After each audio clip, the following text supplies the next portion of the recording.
Hey guys, and warm welcome back to the channel. As you can tell, today something a little different.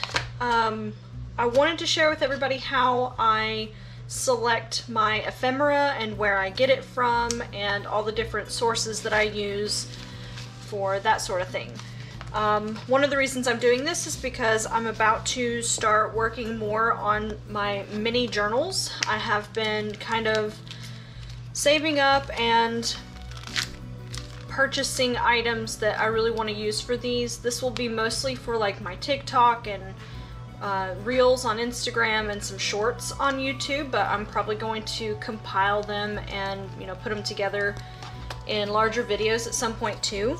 But I also use all of this stuff for my zines, and for those of you who haven't seen them yet, make sure you check around on the channel for them because they're a lot of fun to make.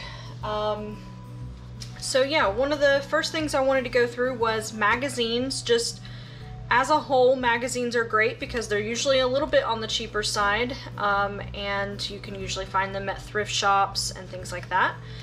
This is a national parks one, and specifically I obviously love it for any of the naturey outdoors things. Sometimes they have like the little posters that other people have designed. I usually see really pretty jewelry like this, and I like to use the textures in it if nothing else. They also almost always have smaller illustrations of things, which I work in a small size anyway, so this sort of thing is perfect for me. And then also it's chock full of information, and sometimes those make it into my zines and might make it into my ephemera journaling pages at some point. And then kind of on that same note, I also love the Smithsonian, full of art, science, history.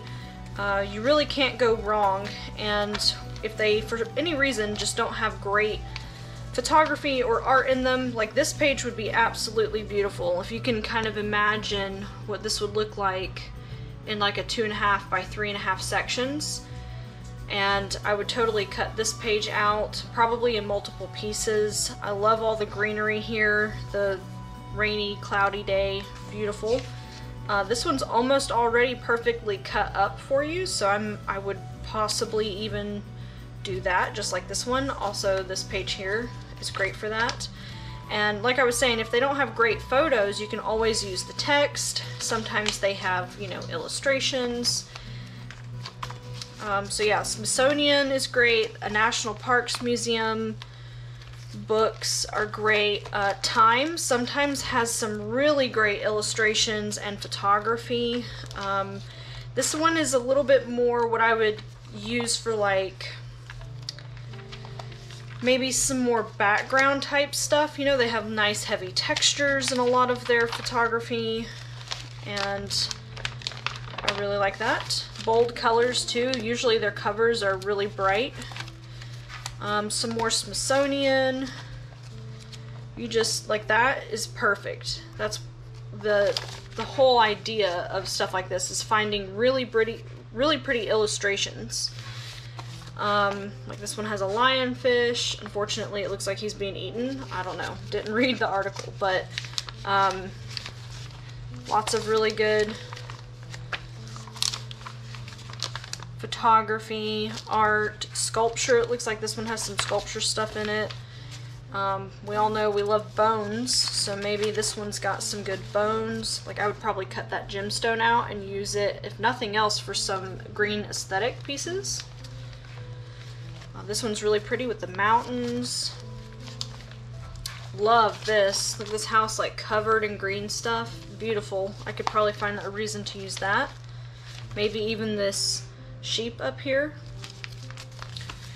Alright, and then I don't know why, but my husband still gets these. We don't hunt or fish. I'm not really sure when they started coming in, but it's been since we were at our last military base, and he's never paid for them before, so I don't know. I'm not really a fan of these typically because you see a lot of dead stuff in them, but not like you know, not like goblin core dead stuff, like just like freshly killed stuff, and I'm not really into that, but sometimes they have beautiful pictures of wildlife, and I would probably cut even just this section out for how pretty these gold tones are.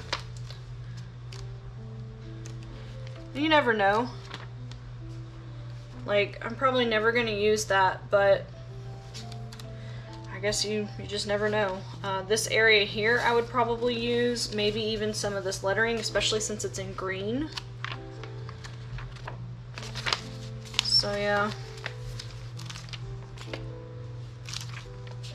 I do like that it's nature and outdoors, and sometimes you find some really cute stuff. Like, those guys are cute, even though they're being called varmints in this.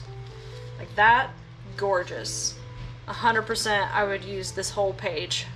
Maybe even as its own standalone zine, because you can use these pages as that also, which I should probably do a tutorial on at some point. That's a fun illustration. You never know. Just flip through this one really quick. Some bears, some turkeys, some pretty greenery. Alright, and then the next thing I like to use, here on the military base at least, and then I know at some places, like, especially touristy places, you know, they offer a lot of catalogs, magazines for like the local attractions and brochures and things. We have a lot of like newspaper type situations, and sometimes they have awesome photography. I saved this one because I love all of the pattern and texture in this carpet picture here, and who knows, maybe I'll use that one day.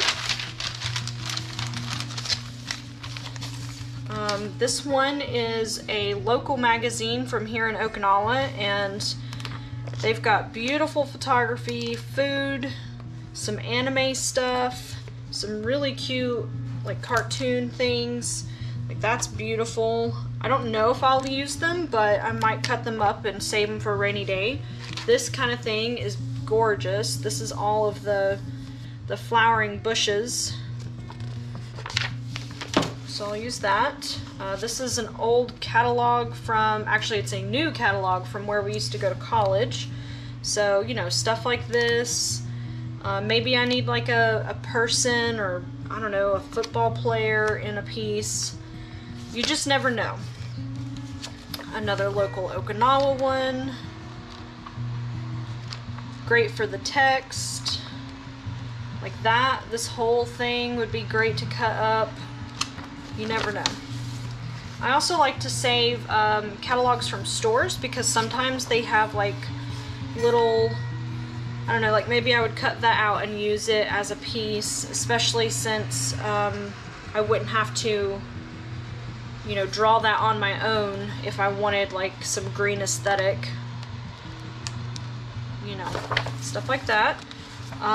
The Exchange always has a book like this, especially around another holiday, and sometimes you might need a gemstone or a really pretty butterfly, or you never know. I've got this one at the mall because I loved these pictures in the gardens that they're doing. I'd cut up all the garden pieces, but also all of these, I want to call them all kimonos, but there may be a difference and I'm not sure yet, but I love all of the prints on these. They're just so pretty. I feel like I could use them. And then here's just another little catalog. It's got some backpacks in it.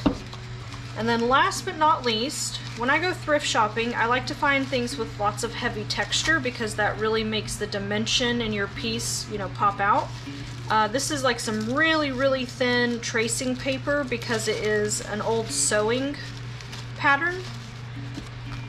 I also like any kind of music book. This makes like a great background. Sometimes you can find specific words and things that go with what you're working on, and that can be really pretty and just kind of add another element to it.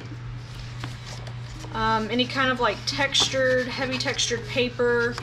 Sometimes I like to take this kind of stuff from the inside of bookbinders, or just the book itself, and I'm not sure where this one came from.